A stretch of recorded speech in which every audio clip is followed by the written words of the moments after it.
Life is such a great teacher. I was making my nettle soup. I put an insect in a compost bag, and I suddenly had an insight. I learned so much about spirit guides, about how we create our life, and how we manifest from our desire. Wow, okay. I just had this really cool insight, and it's gonna sound really esoteric and floaty if you're not into all this, but don't worry about it. This is for the people who like it. So, I was sitting making my nettle soup and I was plucking leaves from this nettle in my kitchen. And there was this little insect on it. And this insect was like running away from the leaf because they were like, I don't want to get into this soup. So I was like, okay, this is a smart one. Later, I pick up another leaf and there again, um, the insect is again on my leaf. And I decided to throw it in the trash where it could live happily for a while and then maybe it would die. Or maybe it would fly out because I have a like open bag there. And I realized in that moment I was throwing it in the trash and I was like, gosh, this is an interaction similar to other intelligent creatures like spirit guides helping humans, potentially.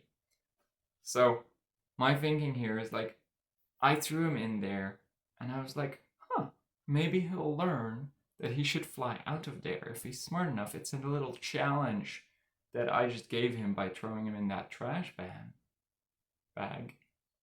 I gave him a little challenge. How are you going to deal with this life challenge and learn the lesson on how to survive and thrive? And it suddenly clicked with me how that's similar to how we tend to say that our guides or that the divine gives us lessons to learn, gives us challenges in life. And I suddenly felt in this role of being that guide. But then I realized I wasn't being a very good guide. So I thought, okay, can I communicate to this insect how they might be able to survive in this situation? And then I realized I don't have to. Because then I thought about the law of attraction and about how we communicate with the quantum field. And I was like, okay, if this insect desires to survive, they will receive the synchronicities and the guidances that will lead them to climb out of this bag and fly out the window right next to it.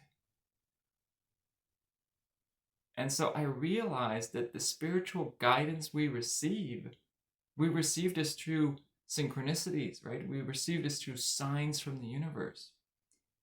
And maybe we sometimes get a telepathic communication. We get some kind of insight into our head suddenly.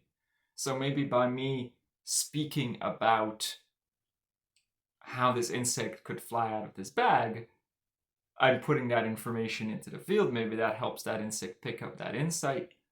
But that's the kind of guidance that a spirit guide might give to us.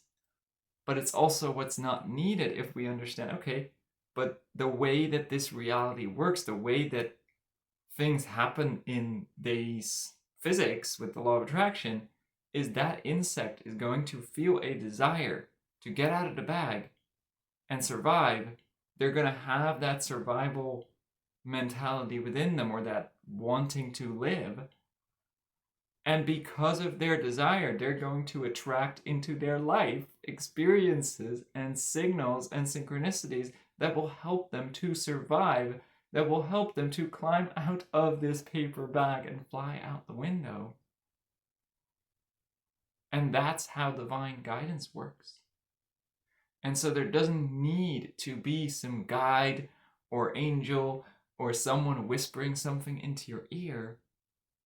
Because if you desire to live, then you will be given the signals and the signs to survive, to do the things that will get you to live. And so if you desire to live a wonderful, beautiful life full of adventure, you're going to get the guidances that will always keep you alive, because you need to be alive in order to have a great adventure, and that will help you to have a great adventure.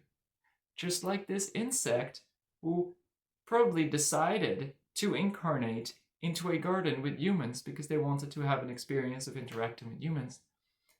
And they probably also had this desire for, in their lifetime, to have an interaction of a human plucking the leaf they're on, getting into a human kitchen and almost being cooked, and then managing to get out, and then managing to fly out the window and survive and live more of their life. That's the life experience that they chose. That's the desire and the soul plan that they have.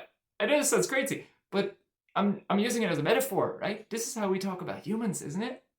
So this insect had within it the desire and the life plan to have this experience, attracted this experience into their life. And similarly, if they have the intention to survive this thing, they will attract into their life the guidances and behaviors and signs that will get them to climb out of that bag and fly out my window before, I throw that into the trash or something and they can't get out. So that's amazing.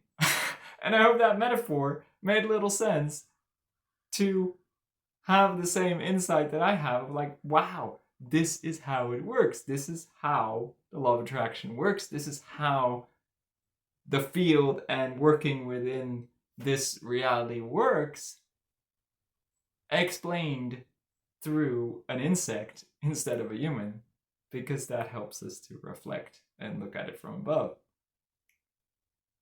For me, it did. I hope it did for you too. And otherwise, I hope you enjoyed some weird rambling from some guy who believes in stuff. Yeah. That was fun. I'll see you next time. Bye.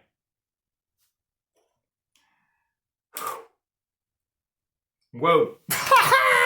That was awesome. That was freaking awesome.